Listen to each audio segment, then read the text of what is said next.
Good morning po mga classmates. Ito na naman si Dr. Eugene Tan of Triple Dragon Game Farm.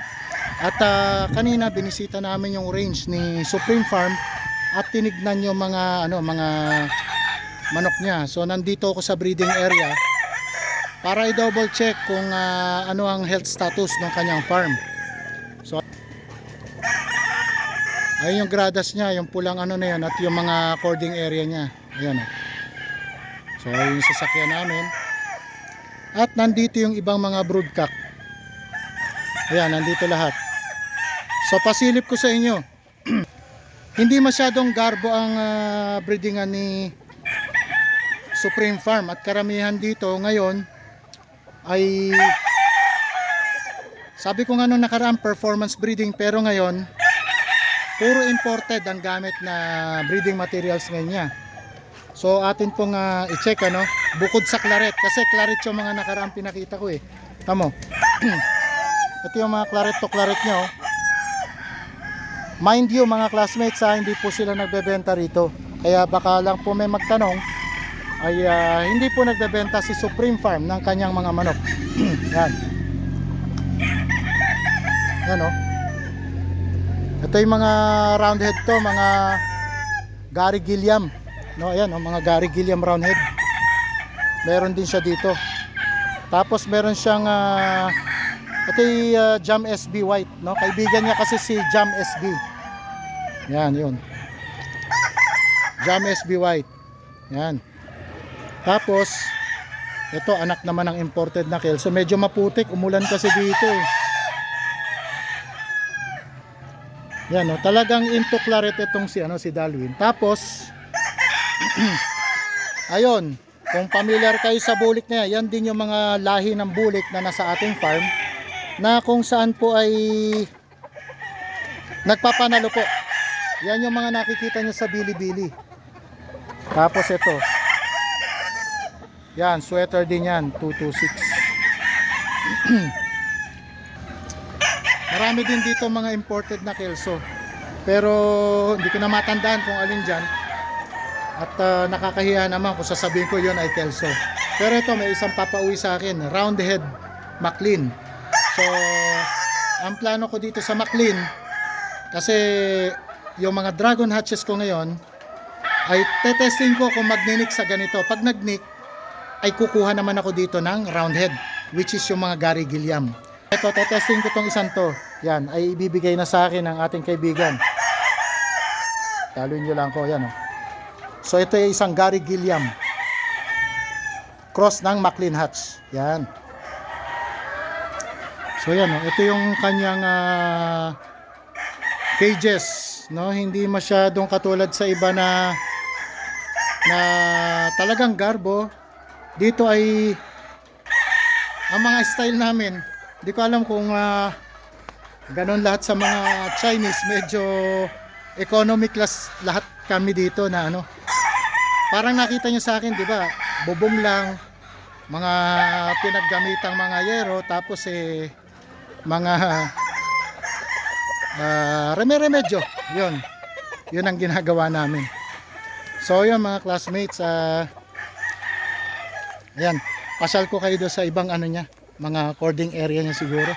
Pero dito kasi maganda, makita nyo yung mga breeding materials Nagdadala rin ako actually dito. Nagdala ako ng ito, dala ko to dito, classmates. Ito yung white Kelso na dinala ko rito, pang infuse naman yan sa kanyang mga white Kelso. Ayan. Yan po ay galing naman sa atin po, sa inyong lingkod. Triple Dragon Game Farm, white Kelso. At yung dala ko kahapon ay saan napunta yung dala natin kahapon? Ito siguro. Ito. Johnny Jumper na Kelso off season. Yan. Pata, high station. Bugawin natin konti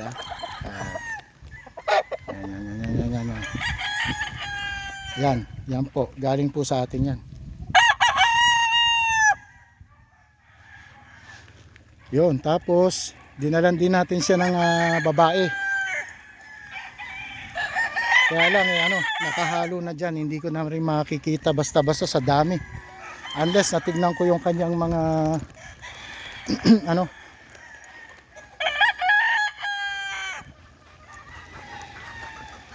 May kahon pa ba kayo? Kahon? Pakuha ka ng kahon. Kasi isa lang yung lalagyan ko eh. Kulang ng isa. Karton lang, kahit karton lang. Karton ng manok. Patanong ka na lang. Ha? Meron yan. Babalik ko na lang pagka ano. Ha? Dinadali? Ah? Ginagamit? Sige, tingnan mo lang, tingnan mo. Tapos paalam natin kay boss. Okay, bibili ko na lang mamaya. Kapalit na. Okay. Ay mga classmates, wag niyo ako gagayahin ha. Kumukuha na ng manok. Lalagyan pa ng may-ari ang kukuhanan. Kasi isa lang dala ko, ito lang. So kulang ako ng bit-bit na lalagyan. May gold din sila dito, tiyan mo. Oh, may gold din sila dito. Pero dito, ang winning line talaga dito ay yung mga ano,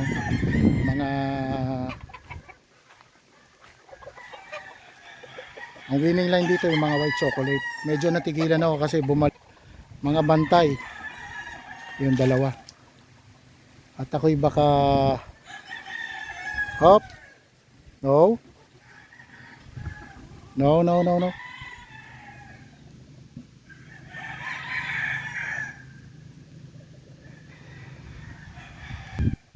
Wala kasi yung mga may-ari dito, nandun sa ano, baka mapagtsambahan tayo nitong aso. Yan, lumayo na tayo para sigurado. Ang winning line talaga dito mga white chocolate. Ito, yung mga ganito. Ayan, classmates. Ganyan ang mga winning line dito, mga white chocolates. At syempre yung mga puti. Yan, yung ganitong mga puti. Yan. Yan ang mga winning line nila dito. Ang maganda rito, pagka pumupunta ako, syempre nakakapasyal tayo, nai-inspire tayo dun sa kanilang manukan kasi malaki to eh. Dati meron pa siya actually isang site doon. Pero ito yung ano.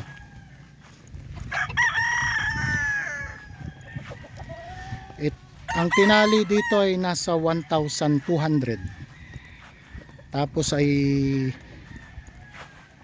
meron pa sa first site, unang site ay nasa, I think nasa ano yon, 700. So 19 lahat. Ito yung asil oh. May asil din sila dito. Yan oh. Maliit na asil. Kinocross nila yan sa mga gabilan hatch. Yan, ganyang klaseng asil. Yan.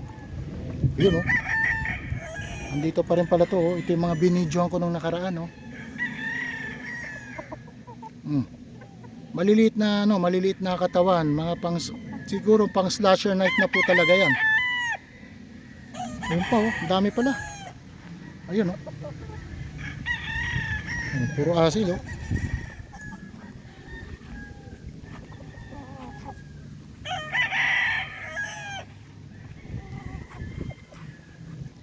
Maganda rito, maliwalas, maluwag, tsaka rolling terrain. Ayan, oh. Kitang kita sa ating background, rolling terrain talaga yan. So yun na mga classmates, I hope mamamalo mga manok na yun. Balik tayo doon at walang kahon, wala raw kahon. Kailangan natin yung materyales na yun para mapag-aralan yung ibang ano, mapag-aralan yung ibang kombinasyon kung magninik. Kasi ang kagandahan kasi pag marami kang source, ang maganda doon, hindi masyadong kailangan mag-inbred. Pwede kang pa straight no? Magkakapatid, tapos pwede mong ilabas ulit sa ibang source ng parehong bloodline. In our case, susubok tayo kasi nung 226 para magkaroon ng ibang variety ng ating sweaters. Kasi marami naman na rin talagang sikat sa ibang bloodline na sweater katulad ng mga Golden Boy 5K. So tayo naman Kung meron namang super sweater tayo, subukan natin yung 226, baka sakaling maging maganda rin ang record sa atin. So ayun mga classmates, I hope na-entertain ko kayo ngayong araw na ito. God bless po sa inyong lahat.